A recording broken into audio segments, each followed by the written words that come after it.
Hello students, in last lecture we learned one of the applications of dimensional analysis, and that was how to check the dimensional correctness or dimensional consistency of any physical equation. We also learned something called principle of homogeneity of dimension. So এইখিনি বস্তু আমি last lecture শিকিছিলো, and in today's lecture we will learn one more application of dimensional analysis, that is deduction of relations among physical quantities. So ইয়াতে কি হয় অকমান তোমালোকে চাই লোৱা, যদি আমি এটা physical quantity suppose মই এনেকৈ কৈছো, suppose এটা physical quantity আছে a আৰু ইয়াত দিয়া আছে বা আমি জানো যে a কি কৰে b c d এই তিনিটা ফিজিক্যাল কোয়ান্টিটিৰ ওপৰত ডিপেন্ড কৰে. For example a b c d চাৰিটা ফিজিক্যাল কোয়ান্টিটি আছে. এতিয়া আমাক কোৱা হৈছে a depends upon b c and d.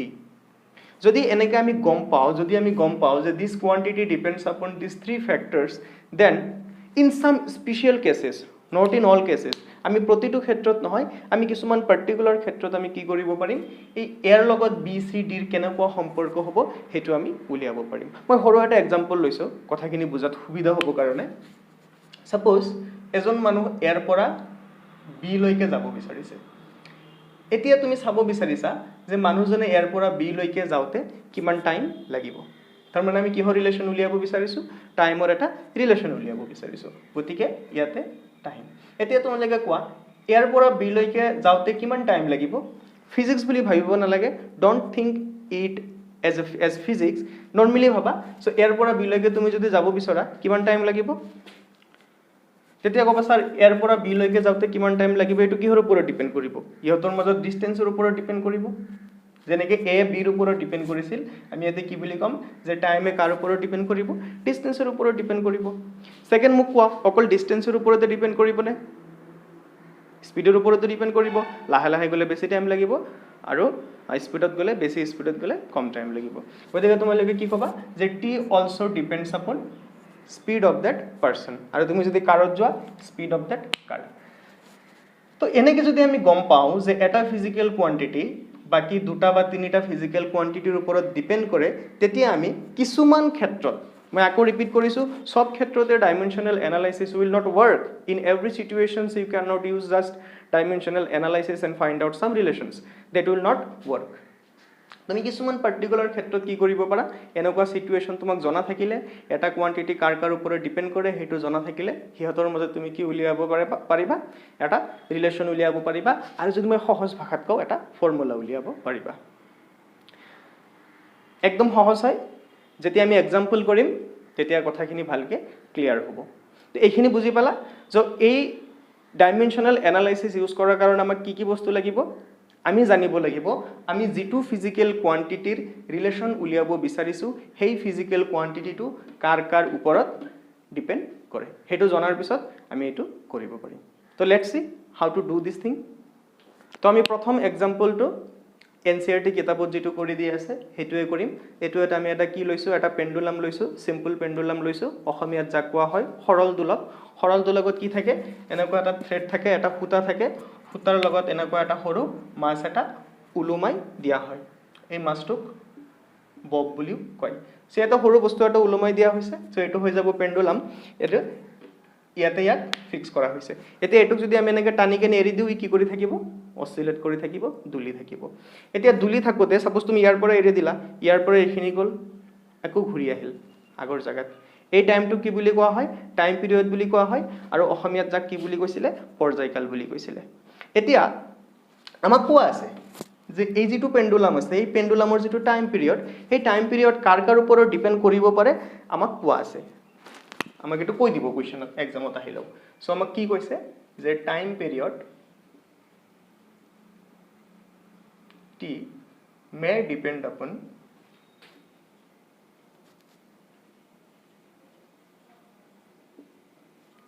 কৈছে যে তিনিটা কোৱান্টিটিৰ ওপৰত সেই টাইম পিৰিয়ডটো ডিপেন্ড কৰে. নাম্বাৰ 1 মাছ অফ দ্য বব, শৰ্টকৈ লিখিছোঁ m. Number 2 length of the pendulum, আৰু Number 3, acceleration due to gravity.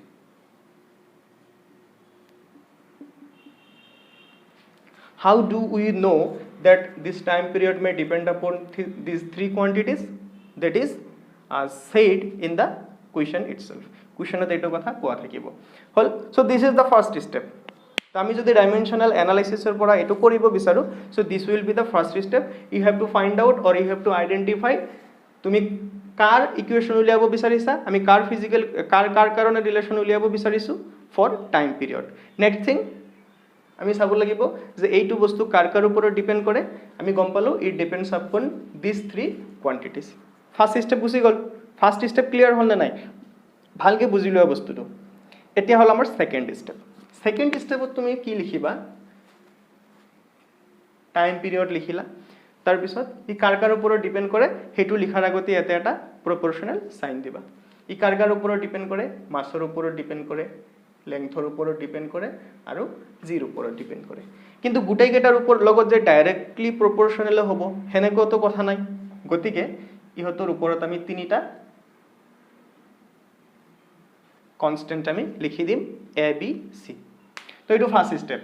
যার কারণে ইকুয়েশন উলিয়াব লাগে হেতু প্রথমতে লিখিবা proportional sign, then you write the quantities on which this particular quantity depends. তো এইটো particular problemত mass length আৰু g, তাৰ পিছত এই তিনিওটাৰ কান্ধত কি কৰি দিবা, তিনিটা কনস্ট্যান্ট উঠুৱাই দিবা. মনত থাকিব. উঠুৱাই দিয়াৰ পিছত থাৰ্ড স্টেপত এইটো সেকেন্ড স্টেপ বুলি ক'ব পাৰা. এতিয়া proportional sign টো গুচাই দিলে ইয়াতে এটা কি আহিব, constant g to the power c. Say this is equation 1. So this is the second step. Third step ot ki koriba, এইটো ইকুয়েশনৰ দুইফালে ডাইমেনশন বহাই দিবা. এই ইকুয়েশনটো ডাইমেনশনালি লিখিবা. কেনেকৈ লিখিব লাগিব, ডাইমেনশনালি. তো তুমি যদি ডাইমেনশনালি এইটো ইকুয়েশন লিখিব বিচৰা, ৰাইট হ্যান্ড সাইডত লেফট হ্যান্ড সাইডত কি আছে, টাইম পিৰিয়ড. টাইম পিৰিয়ডৰ ডাইমেনশন কি, m to the power 0, l to the power 0 আৰু t. কাৰণ টাইম পিৰিয়ড মানে টাইম আৰু টাইমৰ ডাইমেনশনত অকল t থাকে, মাস আৰু লেংথ না থাকে. ইজ ইকুয়াল টু যেটো কনস্ট্যান্ট এইটো হল ডাইমেনশনলেস কনস্ট্যান্ট. সো ইয়াৰ কোনো ধৰণৰ হেৰি না থাকে, কি না থাকে, ডাইমেনশন না থাকে. ডাইমেনশনলেস বুলি কৈছো আৰু ক'ত ডাইমেনশন থাকিব. Next you see what is m. m is mass. মাসৰ ডাইমেনশন কি, m. পাওয়ার কিমান আছে, a. What is l. l মানে হল লেংথ আৰু লেংথৰ ডাইরেক্ট ডাইমেনশন মানে হল কি, l. পাওয়ার কিমান আছে, b. নেক্সট হল g. g মানে কি আছিল, এক্সেলারেশন ডিউ টু গ্ৰেভিটি, আৰু এক্সেলাৰেশনৰ ডাইমেনশন তোমালোকে জানা, l t ইনভাৰ্স 1 হল. এখিনি বুজি পাইছা. এতিয়া এখিনি সিম্পলিফাই কৰা. এখিনি যদি সিম্পলিফাই কৰা কি আহিব চোৱা, টোটাল মাস কেইটা আছে, এটা মাস আছে, সো মাস হবো a. লেংথ কেইটা আছে, তো এটা c হবো, যেহেতু 0 ওপৰত c আছে. লেংথ ইয়াতে আছে b, ইয়াতে আছে c, গতিকে কিমান হবো, b প্লাস c. আৰু টাইম কিমান আছে, -1 ইনটু c, মানে পাওয়াৰৰ ওপৰত পাওয়াৰ থাকিলে পাওয়াৰ বিলাক কি হয়, পূৰণ হয়. তো -1 into c, so it will become t to the power -c. তো this is the third step. Clear হল. থার্ড স্টেপত আমি কি কৰিব লাগিব, যেটো ইকুয়েশন আমি উলিয়ালো সেই ইকুয়েশনটো আমি ডাইমেনশনালি এক্সপ্ৰেস কৰিব লাগিব. এতিয়া আমি 4 নম্বৰ স্টেপ লৈকে যাম. In the fourth step you have to use principle of homogeneity of dimension. 4 নম্বৰ স্টেপত কি ইউজ কৰিব লাগিব, principle of homogeneity of dimension. So according to principle of homogeneity of dimension দুইফালৰ ডাইমেনশন কি হ'ব লাগিব, সেম হ'ব লাগিব.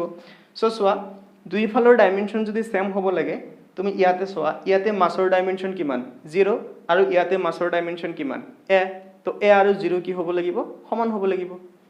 তো আমি 4 নম্বৰ স্টেপত আমি কি লিখিব পাৰিম, যে a ইকুৱেল টু কি আহিব লাগিব, 0 আহিব লাগিব. কিয় 0 হৈছে আকৌ চোৱা, বিকজ এইফালে মাসৰ যেটো ডাইমেনশন হ'ব, এইফালেও মাসৰ ডাইমেনশন এক্সাক্টলি সেম হ'ব লাগিব. সেইটোৱে আমাৰ কি আছিলে, principle of homogeneity of dimension.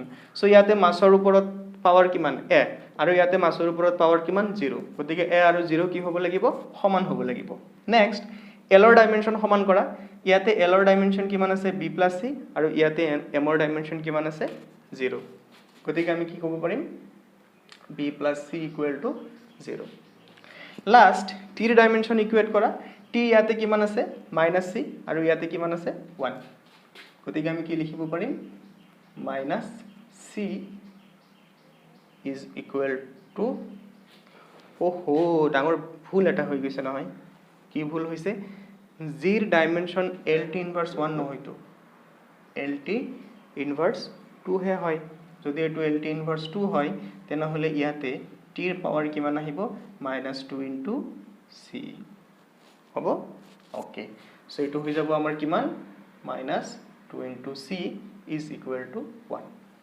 So r 0 ইয়াৰ পৰা c equal to কিমান উলিয়াব পাৰিবা -1/2 তোমালোকে এনেকৈ হৰাইজন্টালি লিখিবা আৰু যেটো ইকুৱেচন আগতে সলভ হয় হেটো আগতে সলভ কৰিবা সিৰিয়ালি কৰাৰ দৰকাৰ নাই সো ইয়াৰ পৰা যেহেতু c ৰ ভ্যালু ওলাই -1/2 লিখিলো তো ইয়াৰ পৰা তুমি b ৰ ভ্যালু এতিয়া উলিয়াব পাৰিবা b equal to কিমান -c b is equal to c মানে কিমান -1/2 - কি হৈ যাব প্লাস হৈ যাব so this is the fourth step fourth stepত আমি কি কৰিম হোমোজেনিটি অফ ডাইমেনশন ইউজ কৰি কেনে আমি এই a b আৰু c যিকেটা আমাৰ আননোন কোয়ান্টিটি আছিল হেকেটা আমি উলিয়াই লম ইয়াতে এটা কথা আছে so what is the value of k we cannot find out the value of k by doing dimensional analysis it will be given in the question itself and if it is not given in the question you just simply and if it is not given in the question you just simply put k হ'ব না যদি দিয়া থাকে k এর value k লিখি দিবা যেটো value দিয়া থাকিব আৰু যদি একো দিয়া না থাকে k এর ভ্যালু k লিখি দিবা in this particular question k is given the value of k is twice pi it is given এটো আমাক দিয়া আছে এটো বেশি টেনশন লব না লাগে এতিয়া লাস্ট স্টেপত তুমি a b আৰু k এর ভ্যালু ইকুয়েশন 1 ত বহাই দিয়া তো ইকুয়েশন 1 ত তুমি যদি বহাই দিয়া কি হৈ যাব t equal to k এর ভ্যালু কিমান twice pi সো এর ভ্যালু 0 তুমি মাসৰ ওপৰত যদি 0 বহাই দিয়া something to the power 0 equal to কিমান হ'ব 1 হ'ব তো m টু দি পাৱাৰ 0 মানে 1 হ'ব লিখাৰ দৰকাৰ আছে না নিশ্চয় নাই আৰু l ৰ পাৱাৰ b মানে half so l two the power কি হ'ব হাফ হ'ব আৰু g ৰ পাৱাৰ আছে মাইনাস g ৰ পাৱাৰ c আছে c আমি কিমান উলিয়াইছো -হাফ এইখিনি যদি অকমান সজাই পৰাই লিখিব বিচৰা কেনেকৈ লিখিব পাৰিবা l two the power half divided by g to the power half ইয়াতে যদি -হাফ থাকে তলত লৈ গলে কি হৈ যাব +হাফ হৈ যাব দুইটাৰ ওপৰত যেতিয়া পাৱাৰ হাফ আছে আমি কি কৰিব পাৰিম ব্ৰেকেট দি কেনে হাফটো ওপৰত উঠাই দিব পাৰিম আৰু something to the power half এটো লিখাৰ আৰু এটা স্টাইল কি √/ দি আমি লিখিব পাৰিম so this is the expression for time period of a simple pendulum so আমাক যদি এক্সামত খুদে আমি এনেকে কৰিব লাগিব ওকে যদি আমাক ডাইমেনশনাল এনালাইসিস ইউজ কৰিব দিয়ে তেতিয়া আমি এইটো প্ৰসিডিউৰত কৰিম তোমালোকে পিছত যেতিয়া মোস্ট প্ৰবাবলি ইন চেপ্টাৰ 14 এইটো আমি আকৌ ডিডিউস কৰিম আমি আকৌ এইটো ইকুৱেচন উলিয়াম তেতিয়া কিন্তু আমি ডাইমেনশনৰ সহায়ত নুলিয়াও সো এক্সামত যদি এতিয়া আমি কৈ থৈছো কথাটো এক্সামত যদি এইটো উলিয়াব দিয়ে আৰু যদি একো কোৱা নাথাকে তেতিয়া আমি চেপ্টাৰ 14 ৰ মতে কৰিব লাগিব যেটো আমি বহুত দিন পিছত পঢ়িম আৰু যদি আমাক ডাইমেনশনাল এনালাইসিস কৰি কেনে কৰিব দিয়ে তেতিয়া আমি এইটো মেথডত কৰিব লাগিব নেক্সট আৰু এটা প্ৰবলেম কৰিব বিচাৰিছো কোৱেশ্চনটো চাই লোৱা কোৱেশ্চনটোত কি কৈছে যে a small spherical ball of radius r falls with velocity v through a liquid having coefficient of viscosity eta find the viscous drag f on the ball assuming it depends upon eta r and v k এর value দিয়া আছে 6 pi ইয়াতে এটা নজনা বস্তু দিয়া আছে যেটো আমি এতিয়ালৈকে পোৱা নাই হেতু হল কি কোএফিশিয়েন্ট অফ ভিসকোসিটি হেতু যেটো আখৰ দেখা পাইছা এটো n ৰ নিচিনাই বাট অকমান স্টাইলিশ n হয় এটো মানে n টো এ সাগে টিকটকত ভিডিও বনাইছিলে হে কাৰণ স্টাইলিশ হৈ গৈছে এটো গ্ৰীক লেটাৰ এটো n নহয় এটো কি হয় ইটা বুলি ইয়াক কোৱা হয় ইয়াৰ নাম হল কোএফিশিয়েন্ট অফ ভিসকোসিটি আমি চ্যাপ্টাৰ 10 ত পাম সদ্যহতে আমি এটা কথা জানিলে হ'ল যে ইয়াৰ ডাইমেনশ্যন কি। তো কিতাপৰ লিষ্টত যদি চেক কৰা দেখা পাবা ইয়াৰ ডাইমেনশ্যন হ'ল m l inverse 1 t inverse 1। So dimensional এনালাইসিছত এটা ভাল বস্তু আছে, সেই ভাল বস্তুটো হ'ল কি যে কুৱেশ্যনটোত কি কৈছে তুমি ইমান ভালকে বুজাৰ দৰকাৰ নাই, তুমি জাষ্ট বাছি উলিওৱা যে কিহৰ এক্সপ্ৰেছন উলিয়াব দিছে আৰু সি কাৰ কাৰ ওপৰত ডিপেণ্ড কৰে, বছ সেইখিনিয়ে কথা। একদম কিয় লিখি ল'লো কাৰণ এইটো ইনফৰমেশ্যন আমি পোৱা নাই, বাট উই উইল নিড ইট হিয়াৰ। চ' ইয়াতে আমাক কি কৈছে, কি ইমান কৈছে সেইবিলাক আমাৰ জনাৰ দৰকাৰ নাই। ইয়াতে আমাক উলিয়াব দিছে ড্ৰেগ ভিস্কাছ ফ'ৰ্চ, নহয় ভিস্কাছ ড্ৰেগ বুলি কৈছে। ভিস্কাছ ড্ৰেগ মানে ইট ইজ এ ফ'ৰ্চ। চ' এটা ফ'ৰ্চৰ এক্সপ্ৰেছন উলিয়াব দিছে আৰু আমাক কৈছে গোটেই কাহিনীৰ কি কৈছে আমি এতিয়া একো বুজিব নালাগে, আমাক কৈছে যে সেই ভিস্কাছ ফ'ৰ্চটো তিনিটা বস্তুৰ ওপৰত ডিপেণ্ড কৰে। কিহৰ ওপৰত ডিপেণ্ড কৰে, ইটাৰ ওপৰত ডিপেণ্ড কৰে, ৰেডিয়াছ আৰৰ ওপৰত ডিপেণ্ড কৰে আৰু স্পীড ভিৰ ওপৰত ডিপেণ্ড কৰে। তো আমি এই গোটেইখিনি কথাৰ পৰা আমাৰ যিখিনি মতলব সেইখিনি হ'ল F is directly proportional to eta r আৰু ভি, এই তিনিটা বস্তুৰ ওপৰত ডিপেণ্ড কৰে। টেনশ্যন ল'ব নালাগে, ইয়াৰ বিষয়ে আমি পঢ়িম চেপ্টাৰ 10ত, আমি এইটো আকৌ কৰিম। তাৰ পিছৰ ষ্টেপটো আমাৰ কি আছিলে, মানে এইটো ষ্টেপৰে আৰু এটা সাব ষ্টেপ কি আছিলে যে যিকেইটা বস্তুৰ ওপৰত ডিপেণ্ড কৰে তাৰ ওপৰত ABC লিখি দিব লাগে। নেক্সট প্ৰপৰ্চনেল চাইনটো গুচি গৈ আহিব কে, তাৰপিছত আহিব ইটা to the power a, r to the power v আৰু v to the power C.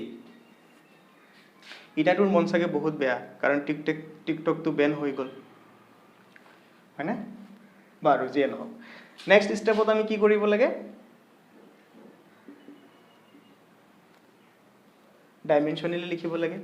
এইফালে কি আছে ফ'ৰ্চৰ ডাইমেনশ্যন লিখি দিয়া। ফ'ৰ্চৰ ডাইমেনশ্যন হ'ল M L T inverse 2 is equal to কেৰ কোনো ডাইমেনশ্যন নাই, ইটাৰ ডাইমেনশ্যন হ'ল M L inverse 1 T inverse 1 power কিমান আহিব এ, আৰ মানে ৰেডিয়াছৰ ডাইমেনশ্যন কি এল, পাৱাৰ কি আহিব বি আহিব, আৰু ভি মানে হ'ল স্পীডৰ dimension L T inverse 1 to the power c. এতিয়া এইফালে অকণমান কেলকুলেশ্যন কৰা, কেলকুলেশ্যন কৰিলে কি হ'ব চোৱা, মাছ কেইটা আছে অকল ইয়াতে আছে, পাৱাৰ হ'ব এ, এলৰ পাৱাৰ কিমান হ'ব এল চোৱা, ইয়াতে হ'ব মাইনাছ এ, ইয়াতে হ'ব প্লাছ বি আৰু ইয়াতে হ'ব প্লাছ চি। এল গ'ল, কি থাকিব বাকী টি থাকিব, টিৰ পাৱাৰ ইয়াতে আহিব মাইনাছ এ আৰু ইয়াতে আহিব মাইনাছ চি। আকৌ এবাৰ ৰিচেক কৰা, এমৰটো ঠিকে আছে, এলৰ power minus A plus B plus C, তাৰপিছত টিৰ পাৱাৰ ইয়াতে মাইনাছ এ ইয়াতে মাইনাছ চি, হয়নে? চ' এইটো থাৰ্ড ষ্টেপ। ফাৰ্ষ্ট ষ্টেপত আমি আইডেণ্টিফাই কৰিলোঁ কাৰ কাৰ ওপৰত ডিপেণ্ড কৰে, ছেকেণ্ড ষ্টেপত আমি এইটো ফৰ্মত লিখি ল'লোঁ, থাৰ্ড ষ্টেপত আমি ডাইমেনশ্যনেলি লিখি ল'লোঁ, আৰু ফ'ৰ্থ ষ্টেপত আমি কি কৰিব লাগিব, by using principle of homogeneity of dimension আমি দুইফালৰ ডাইমেনশ্যন কি কৰিব লাগিব, ইকুৱেল কৰিব লাগিব। তো চোৱা ইয়াতে কৰিছোঁ, মাছৰ ডাইমেনশ্যন ইয়াতে আছে এ আৰু ইয়াতে কিমান আছে 1 আছে, গতিকে এ ইকুৱেল টু কি আহি যাব 1 আহি যাব। তাৰপিছত এলৰ ডাইমেনশ্যন যদি চোৱা, এইফালে আছে minus A plus B plus C আৰু এইফালে হ'ল এলৰ ডাইমেনশ্যন 1। তাৰপিছত এইটো যদি তুমি চোৱা, এইটো কি পাবা, টিৰ ডাইমেনশ্যন এইফালে আছে তোমাৰ minus A minus C is equal two এইফালে কিমান আছে -2 আছে। তো এইটো ইকুৱেশ্যন সলভ হৈ গ'ল, আমি এৰ ভেলু পালোঁ। নেক্সট কোনটো ইকুৱেশ্যন সলভ কৰিব পাৰিম, এইটোতো নোৱাৰোঁ, এইটো কৰিব পাৰিম কাৰণ ইয়াতে এ আমি জানো আৰু তাৰ পৰা আমি চিৰ ভেলু উলিয়াব পাৰিম। চ' ইয়াতে মাইনাছ চি ইকুৱেল টু কিমান হ'ব, -2 plus A is equal two -2 plus 1, তাৰ মানে হ'ব -1। চ' মাইনাছ চি ইকুৱেল টু যদি -1 হয়, চি ইকুৱেল টু কি হৈ যাব +1 হৈ যাব। তো আমি এ আৰু চি পালোঁ, সেইকেইটা ইকুৱেশ্যন যদি ইয়াত বহাই দিওঁ, মানে সেইকেইটা ভেলু যদি আমি এইটো ইকুৱেশ্যনত বহাই দিওঁ, তেতিয়া আমি কিহৰ ভেলু উলিয়াব পাৰিম, তেতিয়া আমি বিৰ ভেলু উলিয়াব পাৰিম। চ' বহাই দিয়া, বি মানে কিমান হ'ব 1 plus a minus c, this implies b equal to 1 plus 1 minus 1, 1 আৰু 1 কেঞ্চেল কৰি কি থাকিব, বি ইকুৱেল টু 1 থাকিব। হ'লনে চোৱাচোন, বুজি পাবা? তো তিনিওটা কোৱান্টিটি 1 ওলাল, আৰু কুৱেশ্যনত আমাক k এৰ ভ্যালু কিমান দিয়া আছিল 6 পাই দিয়া আছিল এতিয়া এই গুটেইখিনি বস্তু ইয়াক যদি আমি ইকুৱেশ্যন নম্বৰ 1 বুলি কও তেনেহলে আমি ইকুৱেশ্যন 1 ত বহাই দিব পাৰো এই গুটেইখিনি বস্তু যদি আমি ইকুৱেশ্যনত 1 ত বহাই দিও তেতিয়া ফাইনালি f = কিমান আহিব f = আহিব k এৰ জায়গাত আমি লিখিম 6 পাই আৰু বাকি সোয়া a b c তিনিটা কিমান 1 টো লিখাৰ দৰকাৰ নাই সো ইটা আৰ v সো এটো হৈ যাব আমাৰ কি আনসার আকৌ কৈছো যদি ডাইমেনশনাল এনালাইসিস দিয়ে তুমি বহুত বেছি বুজিব নালাগে কোৱেশ্চনটোত কি কৈছে তুমি জাস্ট ভালকে চাবা যে আমি কিহৰ এক্সপ্ৰেছন উলিয়াব লাগে আৰু সেই এক্সপ্ৰেছনটো বাকি কি কোয়ান্টিটিৰ ওপৰত ডিপেন্ড কৰে হেখিনি হল আমাৰ দৰকাৰী কাম হেখিনি কৰাৰ পিছত আমি এনেকে লিখিম তাৰ পিছত ডাইমেনশনালি লিখিম ডাইমেনশনালি লিখোতে অকমান সাৱধান হবা কতো যাতে ভুল নহয় ডাইমেনশনালি লিখাৰ পিছত abc ৰ ভ্যালু উলিয়াই লম উলিয়াই এটো ইকুৱেশ্যনত পুট কৰিম তো নিশ্চয় তোমালোকে এনেকুৱা প্ৰবলেম এতিয়া কৰিব পাৰিবা যি দুটা এক্সাম্পল আমি কৰিলো এতিয়া সাগে তোমালোকক যি কোনো প্ৰবলেম দিলেও কৰিব পাৰিবা যদি তোমালোকে সেই কোৱান্টিটি বিলাকৰ ডাইমেনশন জানা এতিয়া মই আকৌ তোমালোকক খুদিব বিচাৰিছো যে is this method is applicable everywhere এই মেথডটো সবৰ ক্ষেত্ৰত এপ্লিকেবল হ'বনে এই মেথডটো সবৰ ক্ষেত্ৰত এপ্লিকেবল নহয় কিছুমান পাৰ্টিকুলাৰ সিচুৱেচনতহে এইটো মেথড এপ্লিকেবল হ'ব গতিকে this method has limitations এই মেথডৰ এটা কি আছে সীমাবদ্ধতা আছে ইয়াক আমি ইউনিভাৰ্সালি ইউজ কৰিব নোৱাৰো now we will discuss some of the limitations of method of dimensional analysis আমি dimensional analysis or কেইটামান লিমিটেশন আমি আলোচনা কৰিম প্ৰথম লিমিটেশনটো কি হ'ব প্ৰথম লিমিটেশনটো কি হ'ব যে আমাৰ যেটো ডাইমেনশনলেস কনস্ট্যান্ট আছিল তাৰ কোনো ভ্যালু আমি ডাইমেনশনাল এনালাইসিসৰ পৰা নাপাও কি যে উই ডু নট ফাইন্ড সো মই শর্টকাট লিখিছো নো ইনফরমেশন অফ কনস্ট্যান্ট k এর কোনো ইনফরমেশন না থাকে এখানে নোটস তোমালোকক দি দিয়া হ'ব ইয়াতে জাস্ট বুজি লোৱা তাৰ পিছত কি হয় যে কিছুমান ফিজিক্যাল কোয়ান্টিটি তিনিটা কোয়ান্টিটিতকে বেছি কোয়ান্টিটিৰ ওপৰত ডিপেন্ড কৰে যেতিয়া এটা ফিজিক্যাল কোয়ান্টিটি তিনিটাতকে বেছি কোয়ান্টিটিৰ ওপৰত ডিপেন্ড কৰিব তেতিয়া আমি এইটো মেথড আমি ইউজ কৰিব নোৱাৰিম কিয় কৰিব নোৱাৰিম সোৱা কাৰণ যেতিয়া চাৰিটা কোয়ান্টিটিৰ ওপৰত ডিপেন্ড কৰিব তেতিয়া আমাৰ a b c d চাৰিটা কনস্ট্যান্ট লিখিব লাগিব বাট কনস্ট্যান্ট হ'ব চাৰিটা আৰু তুমি সেই কনস্ট্যান্ট বিলাকৰ যিবিলাক ইকুৱেচন আছিল a = b = c = এইবিলাক যে আছিল ইকুৱেচন সেই হেনেকুৱা ইকুৱেচন চাৰিটা আহিব তো সৰি তিনিটা আহিব তো তিনিটা ইকুৱেচন চাৰিটা ভেৰিয়েবলস হেতু সলভেবল নহয় সো গতিকে যদি more than 3 কোয়ান্টিটিৰ ওপৰত ডিপেন্ড কৰে তেতিয়াও আমি কি কৰিব নোৱাৰো তেতিয়াও আমি ডাইমেনশনাল এনালাইসিস ইউজ কৰিব নোৱাৰো 3 নম্বৰ লিমিটেশনটো হল যে এনেকুৱা বহুত ইকুৱেচন আছে যত কি আছে প্লাস মাইনাস আছে এতিয়া আমি যদি v = a to চাও u + at বা s = ut + half of at square তো এনেকুৱা সিচুৱেচনত ডাইমেনশনাল এনালাইসিস আমি ইউজ কৰিব নোৱাৰো কাৰণ তোমালোকে দেখাই পাইছা যে ডাইমেনশনাল এনালাইসিস মেথডত কি না থাকে কোনো ধৰণৰ প্লাস মাইনাস না থাকে মানে ইকুৱেচনটোত কোনো ধৰণৰ প্লাস মাইনাস না থাকে তাৰ পিছত আৰু এটা হেৰি হল যে যদি আমাৰ কোনো এটা ইকুৱেচনত ট্ৰাইগোনোমেট্ৰিক ফাংশন আহে বা লগাৰিদমিক ফাংশন আহে হেনেকুৱা সিচুৱেচনত আমি ডাইমেনশনাল এনালাইসিস ইউজ কৰিব নোৱাৰো কেতিয়া নোৱাৰো যেতিয়া আমাৰ হাতত কোনো ট্ৰাইগোনোমেট্ৰিক ৰেশিও আহে তাৰ মানে cos θ sin θ এইবিলাক যদি আহে তাৰ পিছত তোমালোকে পাবা এক্সপোনেনশিয়াল ফাংশন যদি আহে বা লগাৰিদমিক ফাংশন যদি আহে তেতিয়া আমি কি কৰিব নোৱাৰো ডাইমেনশনাল এনালাইসিস ইউজ কৰিব নোৱাৰো তাৰ পিছত এনেকুৱা কিছুমান ফিজিক্যাল ইকুৱেচন আছে যিবিলাক ফিজিক্যাল ইকুৱেচনৰ যেটো কনস্ট্যান্ট হয় সেই কনস্ট্যান্টটো ডাইমেনশনলেস নহয় ফৰ এক্সাম্পল আমি যদি গ্ৰেভিটেশনাল ল চাও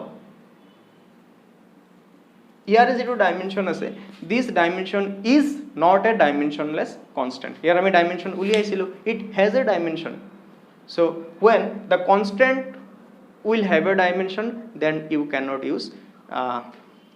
use this dimensional analysis hobo so ei pasta hol dimensional analysis or limitations so I hope tomaloke gode khini kotha buji paisa ekhini notes tomalokok di dia hobo